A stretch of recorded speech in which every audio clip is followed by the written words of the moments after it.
This week on the podcast is a throwback episode where Chris and Jared talk about some of the foundational things to keep in mind when starting a business. Things like how you can position yourself as a leader with the rest of the team, a team that's all working together in order to deliver the promise you have made to your guests. It's a great conversation whether you're starting something new or something to refresh yourself on as you're decades in. All right, take a listen and we'll be back next week.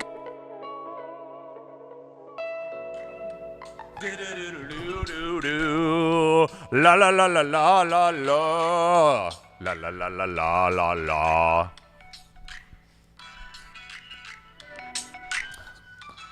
We're going old school for the people down south. Hey man, what's up, dog? What up, guy? Just fucking in the waiting room for an hour and a half. I've been in a virtual waiting room for an hour and a half, and I finally gave up on my doctor, who's paid more to be doing nothing than I am to be sitting in the waiting room. Shout out to the best. Shout out to the best of us. Stanford Health. Shout out to the best of us, man. How you even gonna front on a player like that? No, dude. I had like dude. I got a few things, but I don't know how to hit them all up because we're like short on time for the day. But there's a couple things. One, the homie Christian Griffith. Remember, you kind of met him. He's a Chico dude. Chico. He's opening up a restaurant. He's like doing it, and he's like been working on it for a really long time. But he's gonna use our coffee exclusively. So he's using Carmen Solarte. He's opening a breakfast spot. He worked at Sierra Nevada for a real long time, like 15 years. And then he's getting his staff together, and he hit me up. He's all, "Hey, is there any way you could like talk a little bit about?" And he wanted it to be like a private video, but I figure, you know what, we could just talk about this stuff anyway. Sorry, we're public. Yeah, he was like, "Could you share a little bit about Carmen Solarte won, but like starting a business, culture, some of that stuff in like the simplest form. I just want to really inspire my staff and like show them who you are because you essentially have done what I'm setting out to do." And he's like a really charismatic, inspirational dude in and of itself. He's like so fun to be around. Right. But it would mean a lot to me, and it just has to be done like at like a short notice. And I'm like, man, I don't know what I could do at all. But then this morning I was sitting here and I was like, well, we could just kind of talk a little bit about some of those things and some of the overarching concepts around like starting something and the bravery and the camaraderie and what it takes as the like starting unit to like get something going, you know, like it's such a weird place to be where you could kind of like, there's just little tidbits, right? Like a little bit about coffee, a little bit about hospitality, a little bit about starting a business. That would be a generally helpful thing for a staff to hear. And then, I mean, for everybody who's been listening to this podcast, you might know or not, but like Chris and I have been in the industry for like 20 plus years. We have ran every position pretty much literally that you can run in some capacity. And we are barista champions in like the 2000s, late 2000s. We did a really good run, a lot of all that stuff. That's those trophies. And all that stuff was cool and helpful. And I guess it gives us a resume, but really what ultimately led us to be successful in business, which everybody's heard a million times over. If you listen to this podcast, so I encourage anybody who hasn't to go back and listen, is that the difference is being mission, vision, and values driven and trying to do business in a way that matters. And so what I thought would be cool in the terms of Carmen Solarte is that it is an Azahar coffee. So this is an easy thing to jump into in the context of Azahar is a relatively new exporting company that does business in a similar way that we would like to do, which is holistic and meaningful business. Carmen Solarte is a farm that, when working with Azahar, like when working with Benjamin Paz, the whole infrastructure of the system is to ensure that these farmers are taken care of, and the cost of the coffee for us, for you who buy this coffee, is directly related to the cost of production and what they need to have a survivable life. So Carmen Solarte is a woman, for one. That's really cool. A woman producer is badass. They're new, they're young, their coffee's amazing. And less about the flavor notes, just the correlation of, okay, they're a young new farmer. This is the first coffee we've picked from Azahar. This business is a brand new business. And we've been at the beginning of starting, I've been at the beginning of starting two businesses really, but our own fully in full capacity, like we're 5 years in now. And they're about to jump off the same thing. Right. So it doesn't necessarily have to be anything crazy. It's just if you're a staff of people starting a business, there is something to hearing from people who have done it before. Well, okay, cool. I get you. We're Yeah. like we're It's a little bit riffy. we're ping ponging around. We're riffing. Yeah, we're riffing. This We're is riffing, good. but This is it'll be good. valuable. Well, maybe we could start here. For the staff of the business in relation to the coffee, I'm Yes. always thinking, okay, cool. If you open a brand new business and people are asking you about the shit you have, like, Right. what is something that someone could say if they're like, Cat and Cloud, what the fuck is this? Yes. To which I would say some version of kind of what you said. It's like, oh, cool, Cat and Cloud, they're a roaster from Santa Cruz, California. They're a mission and values driven business started by a few guys who are barista champions, industry experts who have a passion for workplace culture and creating places where people can not just grow in the product that they serve, but grow as people as well. And right? then It's you could tip them off being literally from Chico. I grew up there. So Right. I left Oh, you Chico can to do help the start a connection right company there. here in Yeah. Santa Cruz That's even better. called Verve that I left to help start this company with my best bud and Charles, who is not sitting here, but my other best bud. Charles also, he's not a barista And champion. he is not a barista He's champion. a- He's a financial He's a wizard. financier. Yeah. He won the national financial competition. He did. I He's just won made many that up. competitions in Yeah. our hearts. So I mean, for all Honorary of you member. who are thinking about, like what does it mean to serve this coffee? That's one part of it. And then the way we roast and serve coffee really accentuates sweetness, cleanliness, and clarity in it, which in turn, whether you taste that or not or fully understand that, there's a lot of intricacies in the craft of coffee, and we've spent the better part of 20 plus years dissecting that through the barista side, then the roaster side, and being able to see all those levels. And now entering into green coffee buying, you're able to really look at the package as a whole and understand all of the little pieces and put them together so that you can create an intentional experience. And so what you're tasting in that cup is, aside from the intrinsic flavors that the coffee comes in green, like it is directly manipulated, roasted to taste exactly how you get it. And so there's a lot of intention that goes behind that through our roasting team. And that just leads to me to think about like, you're a new team. You're a new team starting a business. And I wanted to think back on that. There is an incredible amount of excitement, enthusiasm, a lot of care, and a lot of like deep connective relationship stuff that is like impossible to avoid when starting a business. It's also really, really tough because you will be in such close quarters, so bought into doing this thing together that it's very easy to miss that you are doing a job and a duty. And that I think is something that is really valuable that we should just get into a little bit, right? Like nothing could be worse than being friends more so than team members in the context of starting a business. And that for you all is, and for myself, it was really, really hard. Yeah. Because there's, if you're an owner and you're new, you care so deeply about your people, new business and an owner. And you have to learn to navigate the difference between like that idea of family versus team. With family, you accept all the flaws, you move through it, you work through it.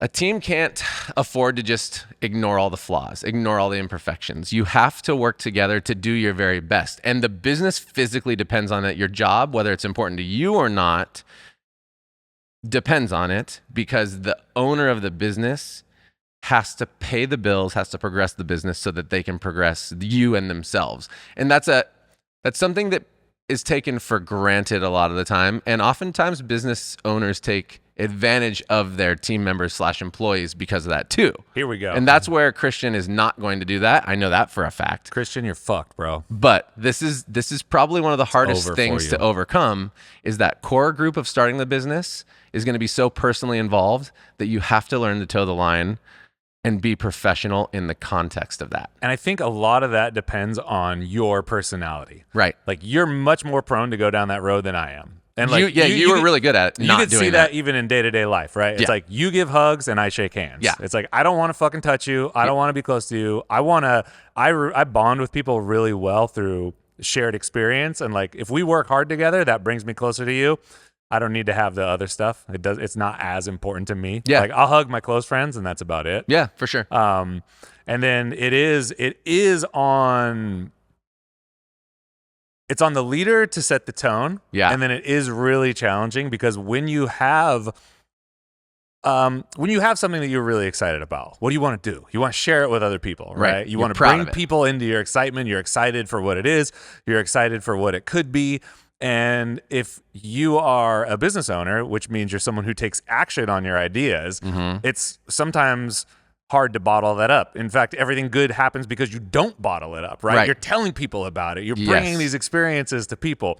So then you run into that fuzzy line, which is like, cool, how can I motivate you, inspire you, and excite you to go on this journey? And one of the ways that you can do that is by befriending somebody. Yeah. But like in a professional setting, that doesn't always work. I mean, it never works out in the end game. Sure, you can feel really close to someone for a time, but then you end up with this really dysfunctional relationship that is not fair to either party. Yeah. Like it's not fair to you as the owner, because when it comes time for you to cash in that chip and say like, okay, we're best buds, but we also have this thing to do. Right. We have this job to do, and I need to hold you accountable. And they're like, What the what, fuck? dude? Like, Yeah. we're like bros, bro. Yeah. You're like my bro. It's all good. Like, I'll just get to it next week. Like, you Yeah. wouldn't fucking call in this, like Totally. that's the family versus team dynamic, right? Right. Where a family, we accept people no matter what. Like, Right. we love them unconditionally. Yeah.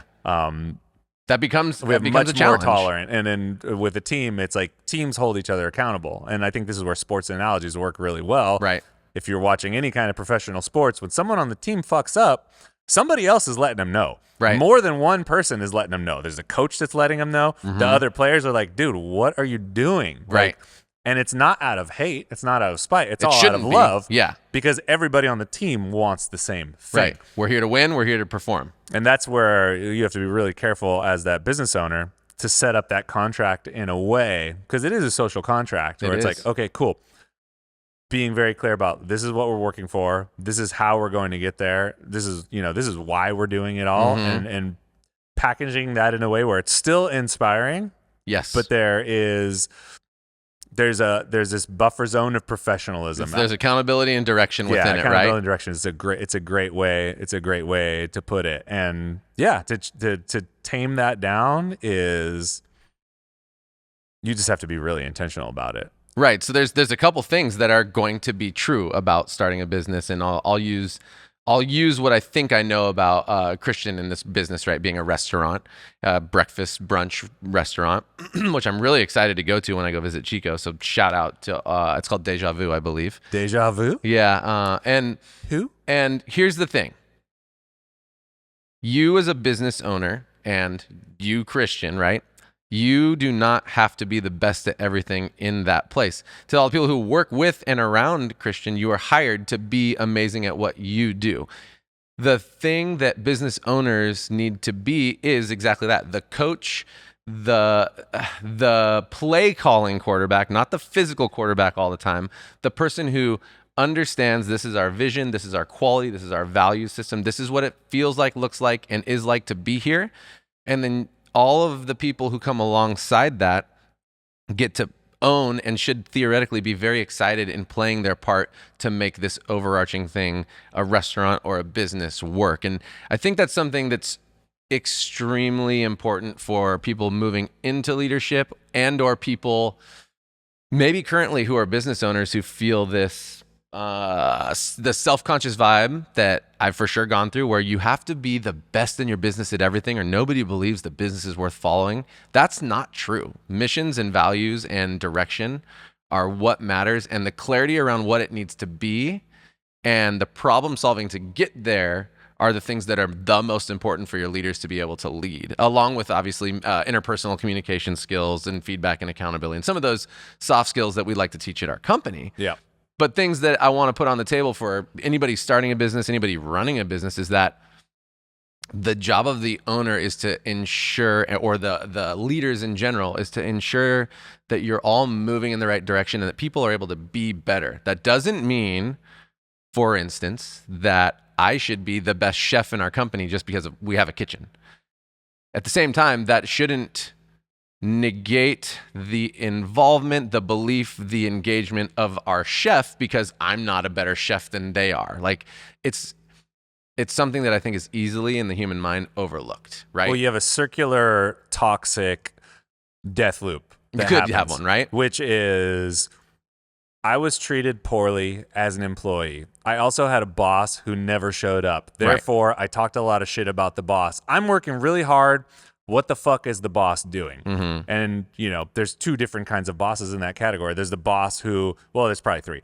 There's the boss who really doesn't give a shit, is completely checked out, and has no influence, is not even setting the tone for the company, just complete, like, Right. who knows? He's in the wind. Where the fuck is he? I almost call those, like, in my mind, like the restaurant investor who's like, here's all the money, you guys do the restaurant, but I'm in charge. Then there's the boss who cares but is not sure what they need to do to set the tone. So they're maybe the new boss. They're floundering. They're not really good at connecting the dots. And then there's the other boss who's, there. He's activated. Maybe sometimes he's a little overly involved. But if you go back to these quote unquote bad bosses, right? I had a bad boss. He was never there. So now I'm going to be the boss. So I'm always going to be there. Yeah. I'm going to be doing everything, and everything I do, it's going to be the best. Hold me accountable. Every job at my company, people are going to look up to me and say, you know what? Chris does that real good. He's it all. Real nice with that shit. Yeah. I'm going to bring it like Chris does. It's completely not feasible. Nor should it be. I mean, if you have an organization that's complex, you should understand how all the pieces work. Like, right. You're not going to run a coffee shop, have no idea how espresso works. It's just not going to happen. Sure. Baseline stuff has to happen. Yeah, baseline stuff. You need to have some working knowledge of the industry that you're going into, or it's going to be really rough. Or you better know someone who does really, really well. They better be on your leadership team. Get your back. Yes. Team too. But that toxic mindset where that almost guilt forms from, it's kind of neat to, as an employee, be able to detach and look at, like, okay, what am I actually upset at my boss for? Like, what am I mad about really? And that disconnecting yourself enough and trying to see things from the other person's point of view and saying, like, okay, my boss isn't here every day. My boss maybe is not even the best barista or the best chef or the best whatever.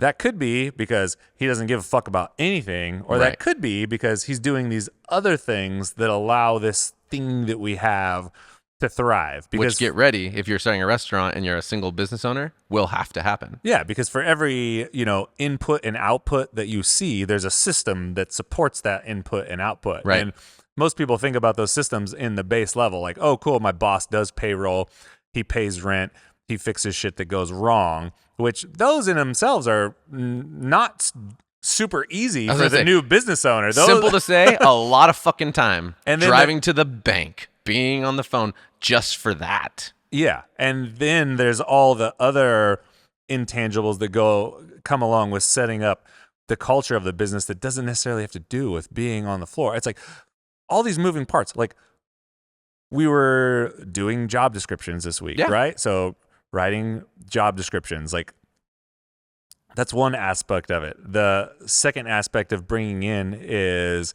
someone who can filter out resumes. We have an HR person, super thankful. That's something that we had to grow into.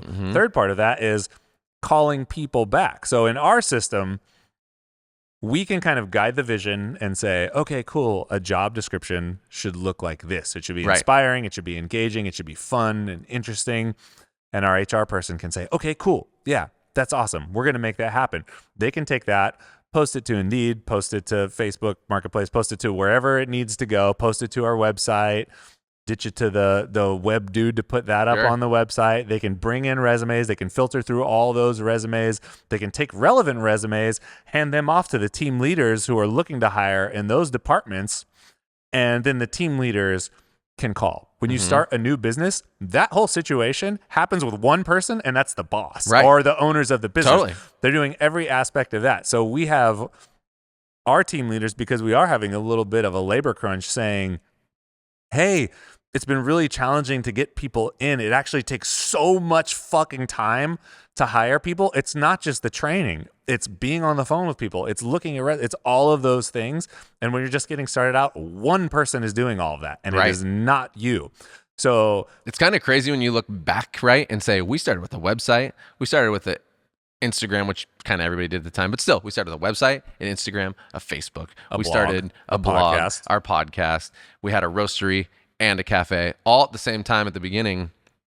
And it is due to us having a relatively clear vision, even if it's evolved and gotten better on how to do that. But that is all of the things that somebody has to take on.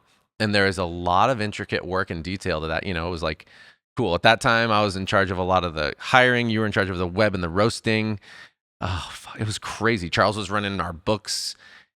And that is something that any business owner who's on it by themselves is going to have to take on. And all of that takes a lot of work and time and dedication, especially when the business owner cares. So I think the advice that I have for anybody is have the empathy for and the adaptability to know that things are going to fall through the cracks. Take the ownership and engagement to communicate and help if you want it to be successful. It'll theoretically work for you in the long haul, meaning that if you prove yourself to be somebody worthwhile of being in leadership and you help the business be successful, there's going to be no reason to not allow you to be in that leadership position, because the owner of the business, your leaders need space and time to lead well. If you lead from the hip consistently, it is so tiring, and it's not as healthy of a workplace, and you end up having to do double work a lot of the time, unless you're somehow really, really amazing and everything's so dialed that the decisions are simple, which it almost never is. Like, you need to allow and provide space for your leaders and everybody to be able to think and perform well. Without that space, everything just feels electric, and it feels anxious, and it feels discombobulated, and all of that filters through to your guests, right? So, and to you as and- the employee, well, it's like, mostly to you and then to the guests. well, right. I mean, you're absolutely right in the Yeah. case, but right now We're sticking we with were the kind of employee talking team, yeah. about the employee's perspective. And it's like, you don't really want a boss who has no free time. You don't really want a boss who's on the floor all the time and doesn't have time to plan the world that you live in, because you fucking live in that world. Like, Well, then your world stays the same forever, you right? reap the benefits of your boss having a little bit of flexibility and being able to look up and out and being like, okay, what is possible for this place that I've created? What are possible for these people here? And I'm not saying that your boss is always doing this. I'm not saying that there aren't bad bosses out there who aren't just negligent or ignoring stuff. There's a lot of them. There's a lot. I'm just saying, if you lead with some empathy and take the time to think about what might be happening, and then double down on what you just said, which is reach out.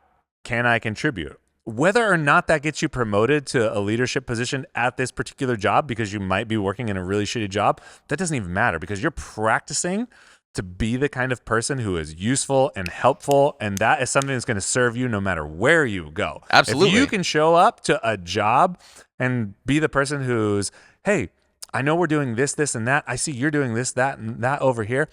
How can I be of help? I have a little bit of flex time. Like, what can I do? What can I do to help this group of people get on board with this thing that's going on right now? I'm real excited. Here's my idea, but I want to know what you think too. And come with a little bit of a contribution, come with an open mind. Dude, at some point, that is gonna work out for you. Whether it's at the job you have now or there's some other future place, you are going to be valued a lot for that.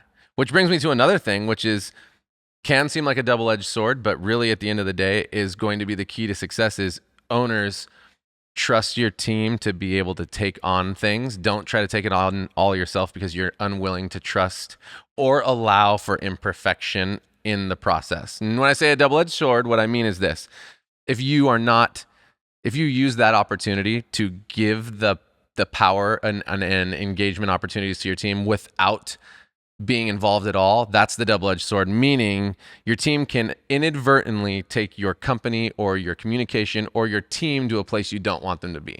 So take that little caveat and say, you need to be involved, but you need to pass things off to people that you trust and allow them to take it and make mistakes, have those conversations with you where you can calmly correct the situation in a nice way, in a caring way, giving proper feedback, holding accountability, but allowing the person to know, like, this is extremely helpful. Thank you for doing that.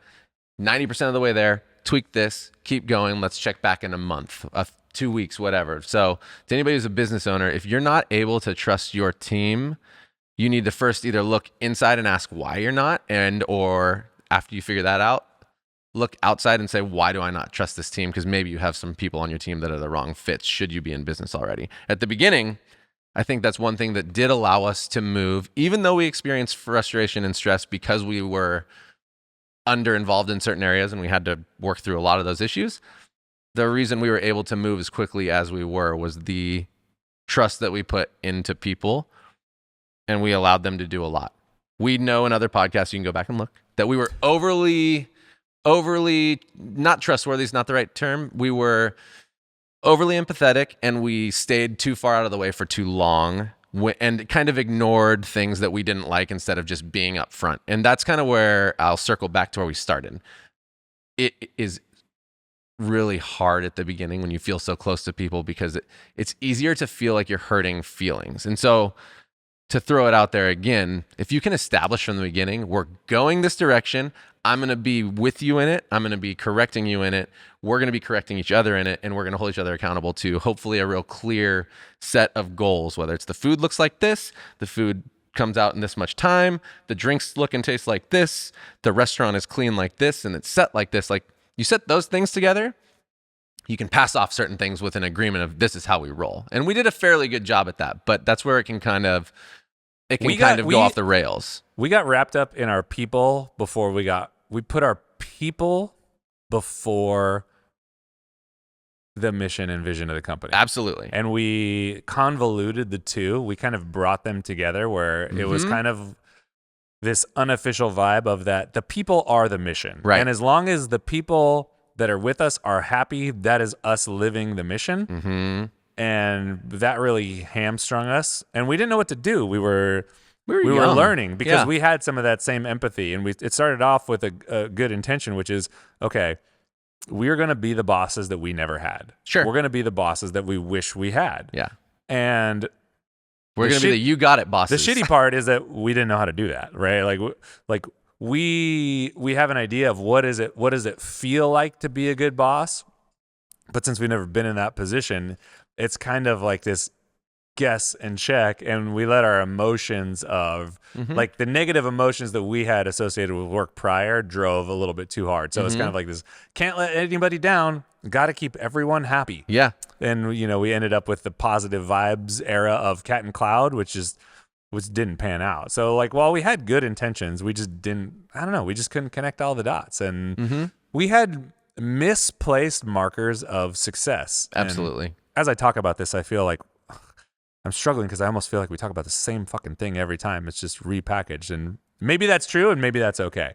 I think parts of it we do talk about, but the way that maybe I just think about it all the time. We for sure think about it all the time because knowing you, what we tend to do is we look at our past mistakes and we look at how they worked and how they manifested in the details, and then we make sure that as best we can, we don't repeat those mistakes. So, I found myself driving to work this morning and seeing somebody that I used to work for us and being like, man, if I picked them up right now, what would that be like to talk about some of this old stuff in like a way, like clearing it was so weird. But you know what I'm saying? Like you replay scenarios and you're like, oh man, how would that work? And anyway, so if you take a basic marker that everyone would generally agree is a good thing, and flip it into something that can be really poisonous. So let's say attrition, turnover. Sure. Generally accepted that low turnover is a good thing. Or low turnover equals good job. But when you sacrifice other things to maintain this arbitrary metric of success, turnover, things can get really, really nasty because then you start to pivot away from what the actual mission is, inspire connection by creating memorable experiences, and these markers of success become your default mission, to where Right. it's like, we will do anything to have keep low you. turnover, to Right. keep you around, because we have said from the beginning that we are champions for the long people. haul job. We're Yep. champions for the people, and not just for you, but part of our identity is wrapped up in having low turnover. So we can go to these things and say, yeah, we've been around for 3 years and we've only had X amount of 5% turnover. or So less. that means we're doing a fucking kick-ass job. And Which that- we bought into at the beginning. that was one of the things, that was one of those false markers that we Mhm. had in the beginning, and our Mhm. relationship around that has changed a lot. And that's one of the keys. So it's, sure, maybe having a certain amount of turnover is a good thing. Not all turnover is created equal. Mhm. So you can't really use statements like, we have low turnover and that means we're a successful business. Like, a successful business is a business that consistently executes on its mission, using its values, and leaves the people involved like more equipped than they were before, better able to handle more tasks that are thrown at them, whether it's in your organization or someone else's. Absolutely. It's not, a successful business is not one in where people are just happy all the time and no one ever quits and leaves. If no one ever leaves, Your you business might will never not be grow. progressing enough. Your business will never Yeah. grow. And There's- that there's was a something really missing. cool, like, I feel like that was a really healthy thing to accept for me. I'll speak for myself. Like, and at the same time, that was also the challenge, because going from that phase of we're a startup to now I'd call us toddlers, because we're about to be 5 years old. We're toddling. We're toddling. But that startup phase and transitioning from that to toddler phase is honestly, if you don't prepare yourself, so shout out, prepare yourself, pretty painful, because you feel so close and so emotionally involved. At least I did. And you're right. Like, I was more drawn to being emotionally connected to the team than you were, and that I think helped. But I know it was still a struggle because you care in a different sort of way. I like this topic right now just because I'm excited about. Well, I'm excited. I'm excited for a friend from Chico to step into a world that I've been in for a little while. You know, as you like grow up. I left early. I got married early. A lot of them leave later, do shit later, because for whatever reason. And it's cool to see. There was something else that popped into my mind though there, and that's the other part. Like, okay, the person leaving, right? If you're the business owner, oftentimes, I don't know if we've talked about this on the podcast or not, but oftentimes as a business owner, if you want to be a professional one, which I encourage you all to do, you're not really allowed to say why you fired somebody or why somebody's gone, but they get to go away and they get to say whatever they want. And a lot of business owners are afraid of that. It's true, right? It's like, I was thinking about you because you were so afraid of that, or you used to be At the so afraid beginning? of that. I remember, we were having a conversation and we were talking about letting people go, and you're like, it's okay as long as we can do it in a way to make sure that they can't say anything bad about us. right. And it's like, I was like, I don't there's know no if that's matter, gonna happen. No Like, matter what, they can say whatever people can they do want. whatever the fuck they want. And Yeah. But this is where some of that trauma can come into play, and why I wanted to talk about this is professional businesses don't talk about it, right? Somebody got let go. Really, the best professional businesses don't say anything. Like, you can have a private conversation with your team leader, and it can be whatever it is, but it's the business owners, the business doesn't have a stance. Like, the person just doesn't work here anymore. There's not supposed to be a huge email. It's not supposed to be a huge, hey, heads up, so-and-so got fired the other day, or so-and-so moved on to another thing. Like, that's going to happen anyway. The person's going to leave. They're going to tell all the people that they worked with how it happened, when it happened. And that is, I think, something that can be a challenge for owners, is what are they going to say? What's the whole world going to think of me when they leave? And I think that's where you as a business owner, we as business owners, have the opportunity to get really clear with our leadership teams of, this is why we do this is how we do this is what we do, and this is the level that we do it at. And so when somebody leaves, and this takes work, everybody can just assume that it has to do with not meeting the criteria, or they don't want to be here anymore. And that is absolutely one of the healthiest, most important things that anybody can do, I think, for any business, is make it clear as to what keeps you here and what doesn't, by the standards of the business. And then a human being gets to be whoever they want. We don't own them, which is something you and I have always agreed upon. Is it's like, yeah, if somebody stays with us or doesn't, we don't get to really think a different way about them. Like they get to make their own decisions in the same way that when we decided to leave or stay, like we wanted it to be super meaningful because we cared a lot. And then at the end of the day, we had to accept like, yeah, we made the decision to leave, and that's that. Like they didn't own us, we didn't own them, and this is how we do. And so Yeah, I don't know if I'm tangenting too much there, but it's just something to think about. Yeah, I think a lot of what you're talking about has to do with, well, fuck. Okay. Trust is so important in the employee-employer relationship. And trust is something that is one part earned, but one part taken on faith. So if you got hired, let's say you got hired at Cat and Cloud, you're making the choice to apply for Cat and Cloud. Mm-hmm. We make it very clear what we're about. You come in, you do orientation. When we start orientation, at every orientation, it kicks off with some kind of version of, we think the employee-employer relationship is super important. You've signed up to be here because you've seen something that you want to be a part of. We've brought you here because we see something in you that clicks with this. This is to set the stage because we feel like it's really important to know what you're working towards, who you're working for, and how it's going to work. Mm-hmm. So it's not a mystery. Like the culture, our culture is not a mystery. We set the stage with that. So that is the one part of trust that is that you're kind of voting on without knowing. You're like, okay, cool. These people are talking about this. They're saying these things. I believe them. I just generally believe them. I'll take that on. The whole orientation with like a full circle back into, hey, this is how much time we put into it. So we ask you to trust us when things happen. So that's the first part of trust. Yeah. And people have to, enter into that that zone willingly. Mm-hmm. Second part of trust is earned. Mm-hmm. And you can earn that over time. And the way we earn it as employers is by basically doing what we say. We set Simple the bar pretty high. We set it really high. We're clear about what the standard is. Yeah. And it's always awesome when we have employees come back. It's like, I was really excited at orientation. I was really energized, but then I was fucking blown away that the shit you say actually comes true. Right. Like you actually live through, and it's not all fluffy duffy stuff. Like No. one of the things that we make very clear is, hey, when we're working together, the way this relationship works, you're going to have a lot of feedback. You're probably going to get more feedback here than at any other job that you've had. And you're going to have to talk to people about stuff. You're going to have have peer-to-peer conversation.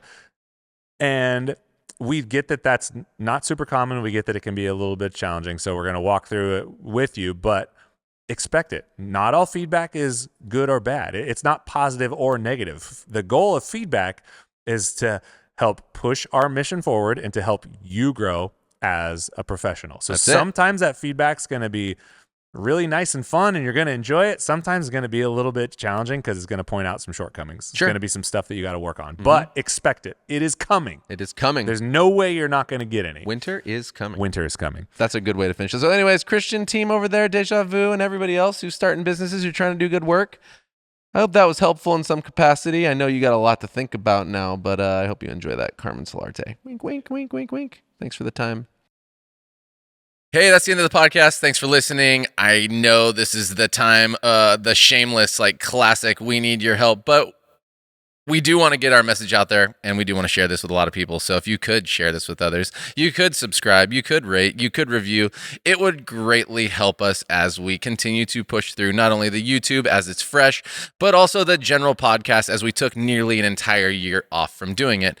And so please do so, share it. I believe that we have some information and some perspectives that could help not only people in the coffee industry, but people in any industry, any walk of life. So do us that favor, do us that solid, bring us that love, and turn up for us, please. And I hope you all have a great time. Thanks for listening. Goodbye. Hey everyone, that's the podcast for the week. Thanks so much for listening. If you heard something that inspired you, let us know, or tell a friend. These are the types of connections that are the most important to us and that we seek to create every day. If there's something you heard and you want to know more about, send us an email to podcast@catandcloud.com or head to our website, catandcloud.com/podcast, and let us know. While you're on our site, check out everything we have to offer. Dive deep into one of our single origin coffees or pick up a little treat for yourself. We have something for everyone, so check it out. Also, find us in the usual places: YouTube, Instagram. We're always there sharing amazing things. All right, that's it. Thanks everyone for being awesome. We'll be back next week.